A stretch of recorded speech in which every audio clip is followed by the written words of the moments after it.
Bonjour et bienvenue dans un nouvel épisode de podcast dans l'éveil du masculin. Je suis Chris, coach et facilitateur d'espaces de transformation au service des hommes. Je suis spécialisé dans le biohacking, le dépassement de soi et la masculinité. L'intention de mon podcast est d'apporter des partages d'expériences, des conseils et des pistes de réflexion au sujet des problématiques et des défis qui concernent les hommes et leur épanouissement personnel. Mon souhait est d'aider chaque homme à marcher vers un masculin plus conscient et plus épanoui. Alors j'espère que vous allez bien, on se retrouve donc pour un nouvel épisode de podcast. Et récemment, alors j'ai abordé beaucoup le sujet de la relation de couple, pas mal aussi de sujets autour de la masculinité, et j'aimerais plonger un petit peu plus dans tous les sujets qui vont toucher le bien-être, la santé masculine, et notamment le biohacking. Alors aujourd'hui, comme problématique, j'ai souhaité aborder comment rester en forme et vieillir en bonne santé passé 30 ans.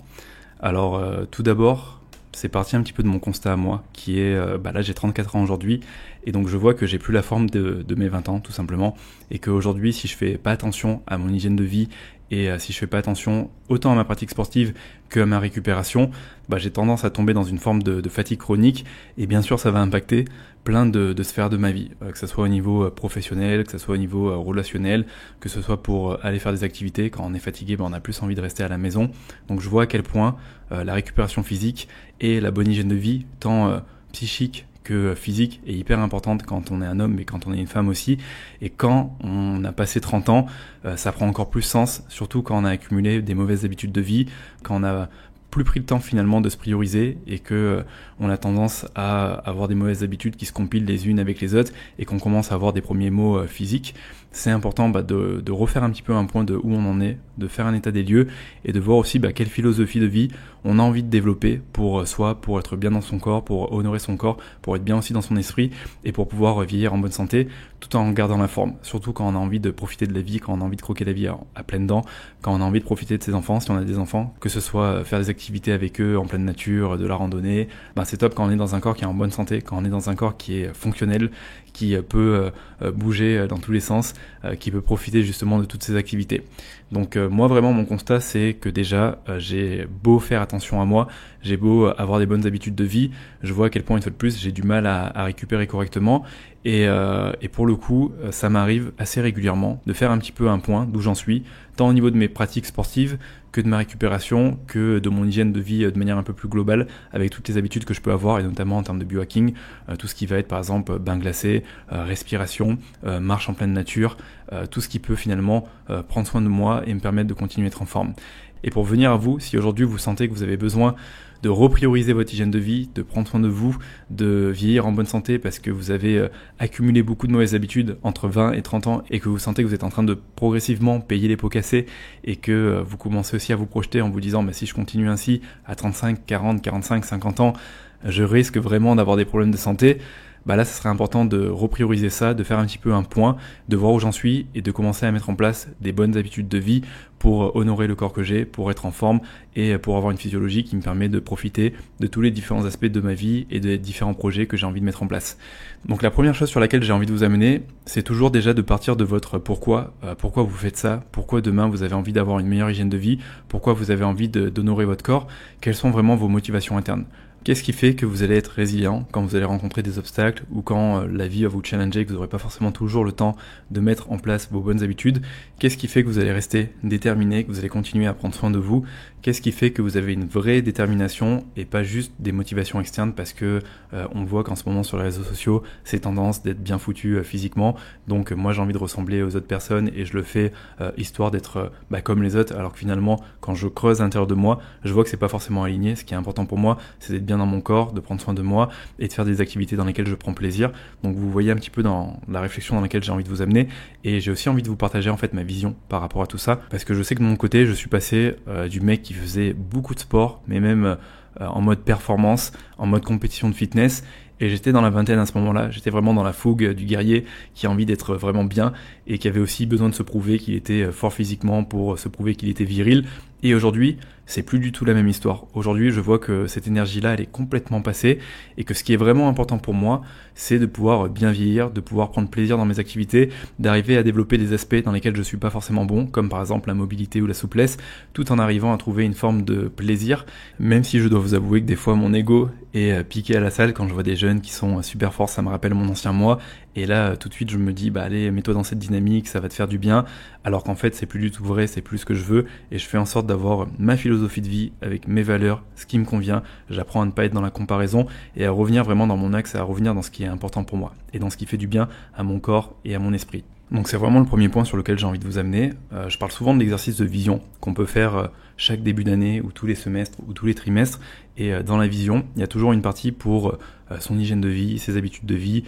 sa santé, son bien-être, donc tout ce qu'on a envie de cultiver pour soi. Et donc ça peut être justement un moment hyper pertinent, notamment là où on va arriver début septembre, ça va être la rentrée, où on va reprendre pas mal d'activités pour refaire un petit point de vision, pour se dire où j'en suis par rapport à mon hygiène de vie. Qu'est-ce que j'ai envie de mettre en place sur les prochains mois pour me challenger, pour honorer mon corps, pour prendre plaisir dans de nouvelles activités, pour peut-être aussi me dépasser, car on n'est pas non plus obligé de complètement supprimer la partie dépassement, performance. Moi je sais que par exemple sur mes entraînements, je garde 10 à 20% de partie performance et dépassement pour continuer à me renouveler, pour aussi aller chercher un petit peu plus loin, pour arriver à continuer à cultiver un petit peu le feu du guerrier. Mais ça bien sûr c'est quelque chose qui va être propre à soi. Donc c'est plus une conversation à avoir avec soi-même, et ça peut être un moment idéal pour réaliser ce que j'appelle un audit des habitudes de vie et de voir finalement qu'est-ce qui est écologique pour nous aujourd'hui, qu'est-ce qui est bon et qui nous permet d'être en bonne santé et d'être en forme, qu'est-ce qui est bon pour notre corps, qu'est-ce qui est bon pour notre esprit, et à contrario, qu'est-ce qui ne l'est pas, qu'est-ce qui fait que je suis en moins bonne santé, qu'est-ce qui fait que j'ai des problèmes de digestion, qu'est-ce qui fait que je me réveille avec la gueule de bois, qu'est-ce qui fait que par moment j'ai l'impression d'être hyper fatigué, et même quand je fais des bonnes nuits de sommeil, j'ai l'impression de ne pas récupérer, et finalement, quels sont les bénéfices de ces mauvaises habitudes, car si aujourd'hui je les maintiens, c'est qu'il y a sûrement des bénéfices, c'est que ça me permet peut-être de m'évader, peut-être aussi, ça peut être, je vous donne un exemple concret qui peut être l'alimentation émotionnelle, quand je vais pas bien, quand je suis en mal, je vais me goinfrer parce que ça va me permettre de prendre une forme de Doliprane qui va stimuler mes dopamines et de me sentir bien pendant un moment, puis après je vais me sentir mal. Donc il y a toujours des bénéfices et c'est hyper important d'être honnête avec soi-même et de voir pourquoi on maintient certaines mauvaises habitudes de vie, et on peut toujours creuser du côté des addictions. Si par exemple aujourd'hui j'ai comme addiction la pornographie, l'alcool, le tabac, c'est qu'il y a des raisons de le maintenir, ou que c'est juste une habitude qui s'est ancrée depuis très très longtemps et que j'arrive pas forcément à évincer. Donc ça serait aussi voir d'un autre côté quels seraient les bénéfices de stopper ces mauvaises habitudes, quels seraient ces bénéfices de mettre en place une transition pour prendre soin de moi. Et le but, ce n'est pas d'être radical avec soi et de se dire du jour au lendemain, j'arrête toutes ces mauvaises habitudes, je repars à zéro et je prends un bon élan. En général, ça ne fonctionne pas, sauf si on a vraiment un mental de dingue. Il vaut mieux une transition où on va progressivement réduire la pornographie, réduire l'alcool, réduire les mauvaises habitudes de vie. Et ça ne veut pas dire non plus les supprimer complètement. Moi, j'ai des amis qui ont des très bonnes hygiènes de vie, qui prennent hyper soin d'eux et qui, en soirée, de temps en temps, vont se fumer une clope ou vont se boire un verre d'alcool. C'est carrément ok. À partir du moment où on y trouve notre équilibre et qu'on est aligné avec ça, c'est très bien pour soi. Et finalement, dans cet audit, ça va être quels sont les engagements que je vais prendre vis-à-vis de moi. Donc là, on vient vraiment dans le masculin incarné, le masculin intègre. Je sais aujourd'hui ce qui est bon pour moi, je sais ce que j'ai envie de mettre en place, à quel point je suis aussi capable de m'engager pour tenir ça, vraiment créer finalement une discipline pour aller chercher les résultats que je souhaite, pour modifier mon hygiène de vie, pour me sentir en bonne santé et garder la forme. Donc ça me fait venir sur la notion de philosophie de vie. J'en ai parlé récemment avec un client. À notre âge, quand on a 30, 35, 40 ans, je pense que c'est important vraiment de développer une philosophie de vie. Et pour moi, la philosophie de vie, c'est savoir finalement qu'est-ce qui est bon pour moi, qu'est-ce qui est bon pour mon corps, qu'est-ce qui est bon pour mon esprit, et à quel point, une fois de plus, je suis capable de m'employer à le mettre en œuvre pour me sentir bien. Et je le redépose ici, je vois trop de personnes aujourd'hui qui savent exactement ce qui est bon pour elles, mais qui ne prennent pas le temps de le mettre en place finalement. Et finalement, on revient dans ce que j'appelle le masculin qui n'est pas incarné. Quand je sais en tant qu'homme ce qui est bon pour moi, qu'est-ce qui m'en coûte finalement de le mettre en place ? Quels sont les bénéfices de pas le mettre en place et de pas me sentir mieux dans mon quotidien, dans mon corps, dans mon esprit. Donc c'est ça aussi le travail, c'est peut-être se dire j'apprends moins, je mets plus de choses en place et j'ajuste quand je vois que c'est pas forcément adapté à mon planning de travail, à ma routine familiale.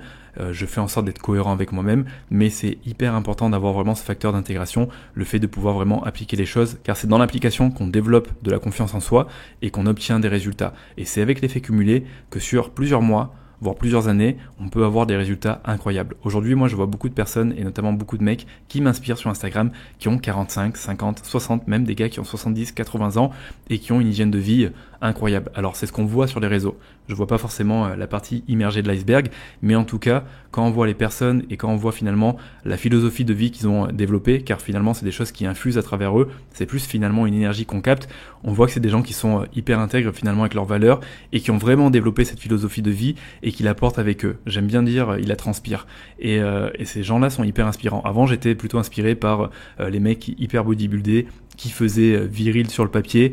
parce que je voulais ressembler à ça quand j'avais 20 ans. Aujourd'hui, je suis beaucoup plus inspiré par un mec qui a un super cardio, qui a une super mobilité, qui fait un peu de calisthenics, qui fait aussi du fitness, qui fait aussi des activités en plein air, qui sent la bonne santé, qui respire la bonne santé et qui est plein de bonne énergie. Ça me parle beaucoup plus. En tout cas, ça me donne plus envie de vieillir comme ça que comme les bodybuilders que je pouvais idolâtrer quand j'avais 18 ans, 20 ans, 25 ans. Donc voilà, ça m'appartient. On a tous nos cycles de vie. Il y en a qui découvrent le bodybuilding beaucoup plus tard et qui en sont fans jusqu'à 50 ans, 60 ans. Donc je le respecte totalement, mais je sais que ce qui est viable pour moi, ce qui fait sens aujourd'hui pour moi, c'est d'être inspiré par des hommes comme ça. Et je vous invite à suivre des hommes ou des femmes qui vous inspirent par rapport à leur philosophie de vie, par rapport à ce qu'ils dégagent, à cette fameuse énergie qu'ils dégagent, et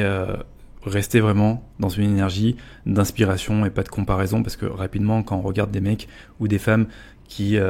ont une super philosophie de vie, qui ont fait ça pendant longtemps, qui sont finalement aussi impressionnants, on peut aussi finalement se dissuader d'arriver à là où ils en sont, ou en tout cas de se dire j'aurai les mêmes résultats, parce que finalement on tombe dans la comparaison. Le but c'est de chercher plutôt l'inspiration, de développer les choses à sa façon, plus que de se comparer finalement à des personnes qui pourraient nous sembler inaccessibles, alors que sur le papier on n'a pas la même histoire, peut-être que c'est leur métier, on n'a pas forcément notamment la même philosophie de vie, donc c'est une fois de plus revenir aussi à soi, savoir ce qui est bon pour soi, et sortir aussi de cette énergie de comparaison. Et bien sûr, dans cette philosophie de vie, ça va vous demander de vraiment développer une discipline. Et la discipline, j'aime le dire à chaque fois,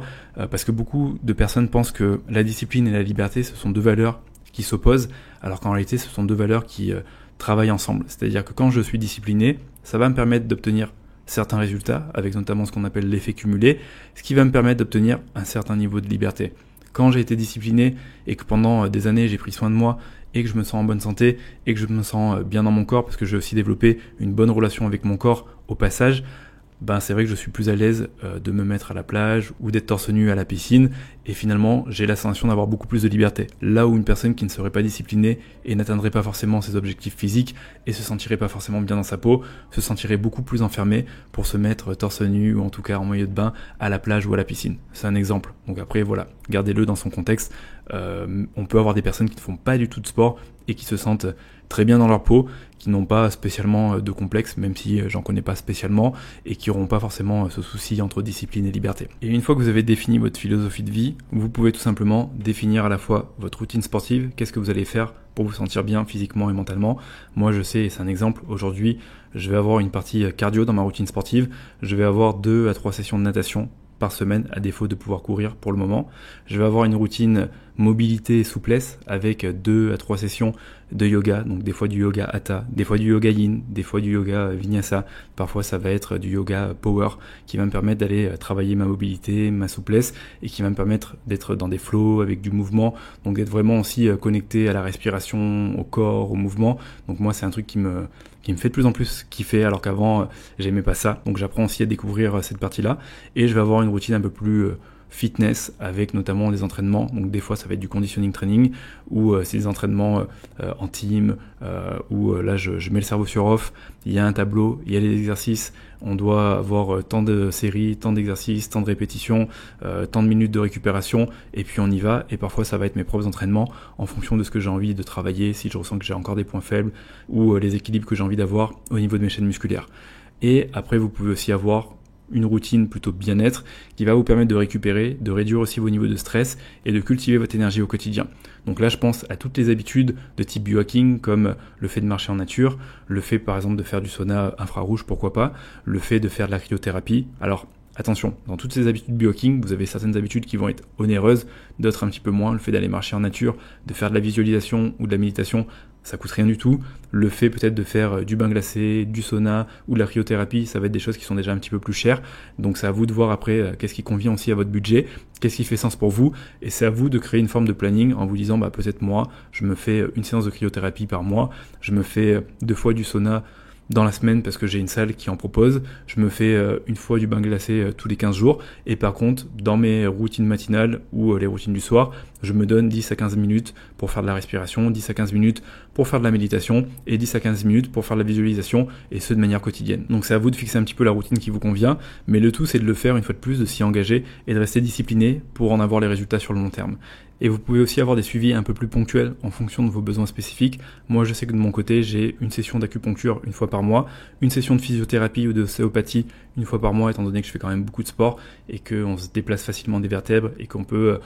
aussi avoir des tendinites, des inflammations sur certaines parties du corps, donc ça fait partie de ma récupération. Et j'ai aussi une session de nutrithérapie une fois par an, où là, on fait une analyse en termes de micronutrition pour voir que tout fonctionne bien finalement et que je puisse aussi avoir une complémentation intelligente, adaptée à mes besoins, adaptée à mon style de vie, adapté au fait que je vive à Bali aujourd'hui, adapté donc aussi au climat et adapté finalement à mon alimentation. Et j'ai aussi de la médecine chinoise de manière plus ponctuelle qui peut être une fois tous les trimestres en fonction de mes besoins un petit peu plus profonds au niveau des organes. Donc voilà, c'est à vous d'adapter après en fonction de vos besoins, mais une fois de plus, c'est ce qui doit rentrer finalement aussi dans votre philosophie de vie, qui doit soutenir votre santé, votre corps, votre esprit, et c'est ce qui va faire que vous allez pouvoir vraiment vieillir en bonne santé tout en restant en forme. Alors je sais que tout ça peut avoir un coût, et en même temps la santé c'est aussi de l'investissement, c'est de l'investissement en termes de temps, en termes d'énergie, en termes financiers, et en même temps c'est une fois de plus prioriser ce qui est bon pour soi, c'est se donner l'opportunité de pouvoir vieillir en bonne santé, d'être en forme, d'avoir un corps qui est fonctionnel. Donc voilà, faites en fonction de vous, et rappelez-vous, première étape, je visualise quelles sont vraiment mes motivations internes, pourquoi je fais ça, à quel point c'est important pour moi. Deuxième étape, je fais un audit de mes bonnes et mauvaises habitudes. Je regarde tous les bénéfices à avoir justement aussi ces mauvaises habitudes et voir quels seraient les bénéfices de les stopper tout simplement. Je mets en place une transition qui est douce, qui n'est pas non plus radicale. Et après, je développe une philosophie de vie dans laquelle je vais intégrer ma routine bien-être, ma routine fitness, ma routine récupération. Je pense que je ferai un autre épisode de podcast sur la récupération de manière un petit peu plus approfondie, car la récupération, elle se passe à plusieurs niveaux. On a la récupération hormonale, nerveuse, articulaire, musculaire et aussi énergétique. Donc je pense que j'en parlerai prochainement. Voilà, prenez soin de vous. J'espère qu'en tout cas cet épisode de podcast vous aura inspiré pour la rentrée à remettre en place des bonnes habitudes, à faire un petit peu le point de où vous en êtes et à avancer vers une hygiène de vie et surtout une philosophie de vie qui vous convient, qui est alignée avec vous et respecte, honore votre corps d'homme. Prenez soin de vous et je vous dis à la semaine prochaine pour un prochain épisode de podcast.